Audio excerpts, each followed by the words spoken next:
coolest pieces of tech available at the time. It's just really impressive because no one else was making something quite like it. 2 years later, we're still there. No one else is making something quite like this. The CPU is built into the screen, it's removable, and it's a fully functional tablet by itself, and then the GPU is in the keyboard, so when they connect, it becomes a full-fledged, graphically powered laptop. So I mean, a lot of people want something like this. It's something quite unique, but it comes at a pretty steep price tag. This unit here, starts at $2,000 US. Now, there is a cheaper version, but the cheaper version does not have the dedicated graphics card in the keyboard, so that makes it not as cool, or just not as unique, to be honest. So I'm going to focus just the experience on this one, the $2,000 version. Now, there's a 15-inch version that's significantly more expensive. I may do a video in the future on that, but 13-inch for this video. I want to talk about the hinge first. This is a hinge that, when it first was announced, I had mixed feelings about it because I felt like there's so many moving parts, there's places that dust can get into, there's just a lot of things that could go wrong. I thought that's not the case. 2 years later, people still don't have any major issues with the hinge. Now, the design isn't for everyone. It can look a little bit weird, but functionally and mechanically, it's really well made. When you open it up, you'll notice that very little has changed aesthetically. The screen is still the 3:2 aspect ratio with good color accuracy. It's bright, it's high res. There's no complaints here. There's no pen in the box this year. It's an extra $100 if you want to buy one, which I thought was a little bit weird, but I guess not everyone uses a pen, so it's understandable. The one I'm using is actually from the Eve, and it works perfectly fine. The keyboard and trackpad are nice. It's a noticeably better typing experience than the original Surface Book. It's a little bit quieter, and it just feels more responsive than the original Surface Book keyboard. Not that that one was bad, it was already good. This is just a little bit better. The trackpad has also improved. It's obviously still running Windows Precision drivers. The button mechanism feels a little more deliberate when you press it, and it's a little bit louder than I remember the Surface Book one to be, but it feels awesome. So keyboard, trackpad, both excellent. Performance is good. It's the quad-core Kaby Lake R. It's a 15-watt CPU, but it's fast and short bursts. Multi-core performance is really strong now, but the question is whether this extra speed really makes a big difference for what you do, and it really depends on your workflow. The truth is, for the majority of people that are using a device like this, it won't make their workflow or just work experience that much faster. You need specific apps that can handle multi-core processing. Some computational stuff will really benefit from it, and same with video editing, but at the end of the day, it is a 15-watt U processor, so it's not going to be the fastest laptop in the world. One thing to keep in mind, the 13-inch version does not have a fan in the tablet component. The 15-inch version of this device, like the Surface Book 2 15-inch screen, does have the same processor as this, but there is a fan in there, so it's able to run at a higher clock speed for longer periods of time. It also pulls, I think, 20 watts instead of the 15 watt at max. There is some CPU throttling when you push it hard enough, but most people won't notice it because this is not the device that people would choose for really heavy CPU activity. In terms of gaming performance, it's actually pretty good. The GTX 1050 pushes out some decent performance. You have to run it at a lower than native resolution, but light to moderately demanding titles are very playable on this device. There are reports that the 15-inch version with the GTX 1060 is actually pulling more power than the AC adapter can supply, so it's actually draining batteries while you're using it. That doesn't happen on the 13-inch version because this is running a 1050, slightly less power drain. So yeah, if you want to play games on this device, I mean, neither of them are a good choice, but the issue doesn't happen on the 13-inch version. The speakers, surprisingly, these have been improved this year. They're not as good as the 13-inch MacBook Pro speakers, but they sound pretty good, and they're positioned well. Cam is really good. It's actually one of the best webcams I've seen on a laptop. The mic quality sounds pretty good as well. Battery life on this thing is very good. I'm getting around 10 hours of use with the screen at 250 nits. Now this is with it in laptop mode. With the screen removed and just using it as a clipboard, I'm only getting around 3 hours. This has a 23 watt-hour battery inside the screen, and I think a 67 watt-hour battery inside the base. But overall, good battery life. It'll easily last you the full day. And for people that aren't familiar with how the charging works, you can charge the tablet by itself, or you can connect the tablet to the keyboard and just charge the base, and everything will charge up altogether. The drive speeds are a mixed bag. The read speeds are fast, but the write speeds are a little bit slow. The thermals are good, the temperatures are comfortable, both in tablet and a laptop mode. The fan noise under max load is a little bit loud, but it's kind of cute. But the big things are not so much the CPU and the GPU upgrades, it's the little things, like the speakers, the keyboard, the trackpad, things that they didn't have to change, but they tweaked it anyways because they're just trying to make a better product overall, and I really like that. That being said, there are things that I dislike about this thing, and the first one, the big one, is the price. Now, the price when you first look at this thing, it seems very expensive. It's $2,000 for a 13-inch laptop with a U processor and a GTX 1050. If you spent that money on something like an XPS 15, you'd get something that's more powerful. But the reason why it costs this much is because like this. And the reason why is because it's super hard to engineer this hinge, and it's super hard to engineer this device to have a CPU up top and the GPU on the bottom. Because if it wasn't hard, you bet that Huawei or Xiaomi would be making something like this for a lot less money. But they aren't, because they can't. And that is why they can charge whatever they want to. I don't like the price. I still feel like it's like 10-15% more than it should be, because this is such a good product. If it was more appropriately priced, more reasonably priced, I think a lot of people could make great use of this, but we can't because it's just a little bit out of the price range for a lot of people, which is unfortunate. The other thing I don't like about this thing is the lack of a Thunderbolt 3 port. So it has a decent port selection, 2 USB 3s, an SD card slot, and an USB-C, but it doesn't support Thunderbolt 3, and that really bugs me because it does. And it's their flagship product, right? Every single other manufacturer out there who's making flagship laptops has Thunderbolt 3 support in 2017, and it just lets you connect to faster storage, external GPUs, 4K displays, or at least multiple 4K displays. There's just a lot of good features that come with Thunderbolt 3, and it seems so weird that they didn't include it. Now, the omission of Thunderbolt 3 feels almost purposeful, like they did it with intent, and that's what bugs me. Like, are they Insider? And yes, we have the brand new 2019 MacBook Pros here with a couple huge improvements over the previous generation that we saw in 2018, with the last update coming with some new graphics toward the tail end of 2018. So what's new? Well, the biggest thing is the new Intel chipsets that were just announced, giving huge speed improvements, processor improvements to both the 13 and the 15-inch MacBook Pros. The new machines are coming in at the same starting price points as before, but with all those new beefed up internals. Starting off with the 15-inch MacBook Pro. The top tier MacBook Pro is gaining Intel's 9th generation 45-watt Core i7 CPUs. The $2399 model is jumping 400 MHz to a 6-core i7 9750 CPU with turbo boost up to 4.5 GHz. While the $2799 model is now using an 8-core i9 9980 CPU at 4.8 GHz. Also, a new customizable configuration 15-inch MacBook Pro option is going to be available using Intel's 8-core i9 overclocked to run at 5 GHz. All of the other specs in the machine are going to pretty much remain the same. Same enclosure that you've seen before. It's got Touch ID, got the touch bar in there. It's going to have the 220 ppi display with True Tone and 500 nits of brightness, as well as the P3 wide color gamut.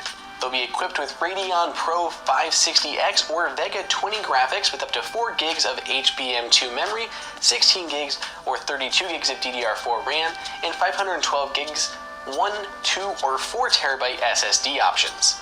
Now let's deviate from the 15-inch MacBook Pros to the 13-inch MacBook Pros. The 13-inch MacBook Pro on the $1799 model now is getting a 300 MHz jump in CPU speed to use Intel's 8th generation 15-watt Core i5-8365 CPU with a turbo boost speed up to 4.1 GHz. The custom configuration option for an Intel i7 is also getting upgraded by 300 MHz to Intel's Core i7-8665U. Otherwise, the same specs we've seen before, 227 ppi Retina display, looks gorgeous, P3 wide color gamut, should be perfect for inside outside. All the stuff that we've seen to love from the MacBook Pros, 4 Thunderbolt 3 ports that also work with USB-C, everything else is going to be the same. Now, the last thing we didn't mention about these machines is not only do they have those CPU upgrades, but Apple is working on that keyboard. So this is the 4th generation Butterfly keyboard. Apple has once more said that this has been improved a ton, going to stop those double clicking keys and just debris from getting under those keys.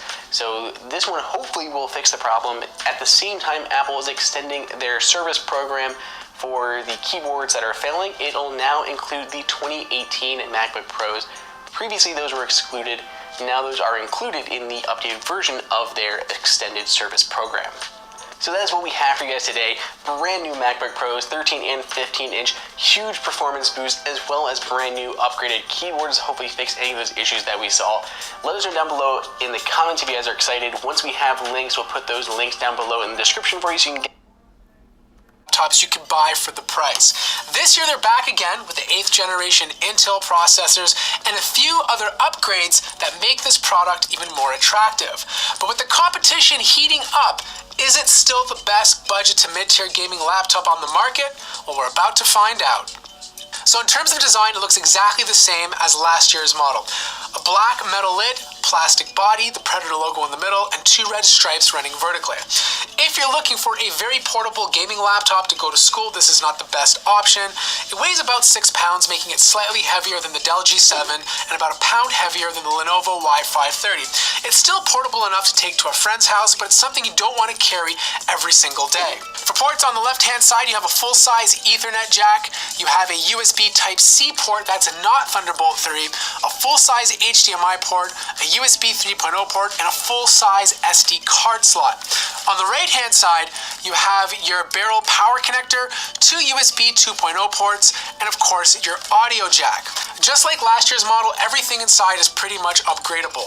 The 2.5-inch hard drive, which comes with a mount, and the RAM is easily accessible by taking off 2 screws. If you want to get to the M2 NVMe SSD, you have to take off the entire cover in order to access it. It's quite easy, there's just a lot of screws to take off. The GPU and CPU are both soldered onto the motherboard, and they are both sharing the same heat pipes that are connected to 2 fans. Not the best solution, I would have rather the fans be separated on each side, but I'll talk about heat management later.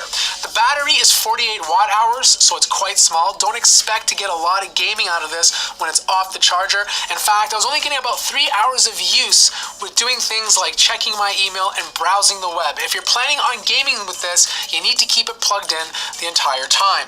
The displays on budget to mid-tier gaming laptops in 2017 were quite terrible. Most displays on the Acer laptops, Dell, and even HP had sRGB ratings of about 65 to 70%. That was really bad if you bought your gaming laptop to also do some color grading, or let's say working in Photoshop. This year, Acer has listened. They put a great display in their Helios 300. It has a 98% sRGB rating. It has over 300 nits of brightness, so it gets bright enough to game on, even use outdoors. And this time, it's also 144 hertz, so you're going to get nice, smooth gameplay when you're using this device. Unfortunately, it doesn't have G-Sync, but overall, it's a huge improvement compared to last year. So just like every other gaming laptop, you get a 720p webcam at the top of the device. It looks like this. It's not the best. It's grainy. My face is blown out. I got white patches over here. You're better off just drawing a picture of yourself and emailing it to the person than using the webcam on most gaming laptops. Sound! It's coming out of 2 speakers on the bottom of the device. Now, they're not the loudest speakers, but they're loud enough. I didn't find the highs to be too crisp. I mean, in comparison, I put it next to the Lenovo Y530. It definitely gets louder than the Y530, but the Y530 definitely sounds nicer. So, fine for light gaming, but if you're having long gaming sessions, you're definitely going to want to keep a pair of headphones on you. The keyboard is pretty much the exact same one as last year. A nice rubber feel to it, feels great to game on and type on. You have the red WASD keys for gamers, full-size keyboard, meaning you have a numeric keypad in case you need to type in some numbers or use Excel. I don't like the fact that the shift key and the arrow keys are a little too close, and I do wish you can change the color of the backlighting. Unfortunately, you're stuck with just red. Touchpad, great size, lots of room to move your hands around. It is using Windows Precision drivers, so that's good, but it's not as accurate as other gaming laptops that are coming out in 2018. But honestly, most people buying this thing are going to be hooking up an external mouse anyways. Plastic on the Helios 300. Last year we were dealing with the i7 7700K, which was 4 cores. This year we're dealing with Intel's 8th gen Coffee Lake processors, which have 6 cores. That means you can game comfortably at 1080p with settings at high and stream at the same time without any bottlenecking. So if you want to play any new titles, any modern titles, you're going to be able to do so on this laptop with settings set to high. It's also VR ready, which means you can hook up a headset to it and have no problems using it. The only area that it fell short was heating. It does get a little hot on the keyboard, around 53 degrees Celsius, which is a few degrees higher than I'd like it to be. Also, when you're gaming for long periods of time, you are going to notice some thermal throttling. The fans are doing an okay job, but the CPU temperatures start spiking, and you'll notice some frame drops while you're playing. Here's my suggestion to you. If you don't want any frames to drop and you want a good experience, don't let the system determine the fan rotations. Set it to max and leave it on max all the time with Cool Boost enabled. I found with those settings on while I was gaming, I got zero issues with frames dropping, and the CPU temps stayed around 80 degrees. So here are my closing thoughts. The Acer Predator Helios 300 still offers a lot of value for the money. They've improved a few things that a lot of consumers were complaining about last year, specifically the display. The display is absolutely awesome for gaming, and most importantly, it's color accurate for creatives who want a gaming laptop but also be able to do work at the same time. Now, it's not perfect. I do wish it had a different design. I do wish there was a Thunderbolt 3 port, and I do wish there was better battery life. But in all fairness, most gaming laptops have poor battery life anyways. I think for the money, this is still one of the better laptops you can buy for the price. Is it the best one? Well, you're going to have to stay tuned for that because I'm going to be doing a roundup between this one, the Dell G7, and the Lenovo Y530.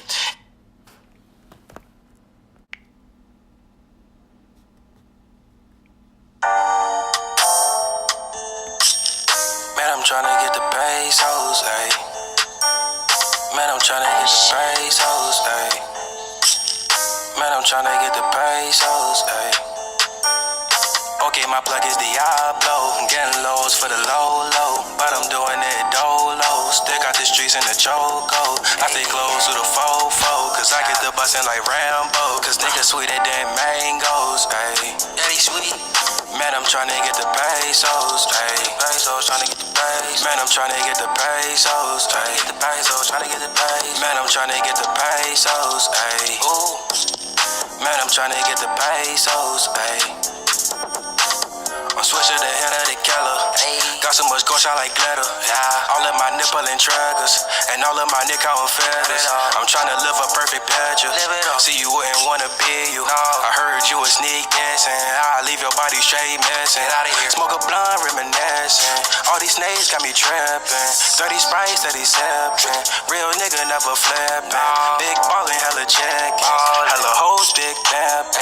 Shawty on me, got us really in the kitchen. What a weapon, I was taught to get it, ayy, ayy. Man, I'm tryna get them pesos. Got more guns than Halo, but I love shooting the Draco. I told my niggas gonna lay low. Okay, my plug is Diablo. I'm getting lows for the low, but I'm doing it dolo. Stick out the streets in the choco. I stay close to the fofo, cause I get the bustin' like Rambo. Cause niggas sweeter than mangoes, ayy. Man, I'm tryna get the pesos, ayy. Man, I'm tryna get the pesos, ayy. Tryna get the pesos. Man, I'm tryna get the pesos, ayy. Tryna get the pesos. Man, I'm tryna get the pesos, ayy. Trappo jumping, nigga, got bunnies, ayy. I gave her the D just like Sonny. Young nigga toe in the tummy. And yup, I made me for your tummy. I'm popping these pills, I feel scummy. Got me feeling like a dummy. I'm tryna get my pockets chunky. To the money, man, I'm running. I told myself not to rush it. Cause like a dig, man, it's coming. Bitch, I'm so fly, I'm so up. I'm smoking this pep, man, I'm up. Got a bitch gon' suck and fuck. Young nigga counting bucks. I'm just tryna run it up. I'm just tryna run it up. I'm tryna get a Billy truck. I'm tired of serving all these plugs. Man, I swear that shit suck. But I fell in love with the jugs. I fell in love with the jugs. Ay. Ay. For real. I fell in love with the jugs. Ay. I fell in love with the jugs. Okay, my plug is Diablo. I'm getting lows for the low, but I'm doing it dolo. Stick out the streets in the choco. I stay close to the fofo, cause I get the bustin' like Rambo. Cause niggas sweeter than mangoes, ayy. Man, I'm tryna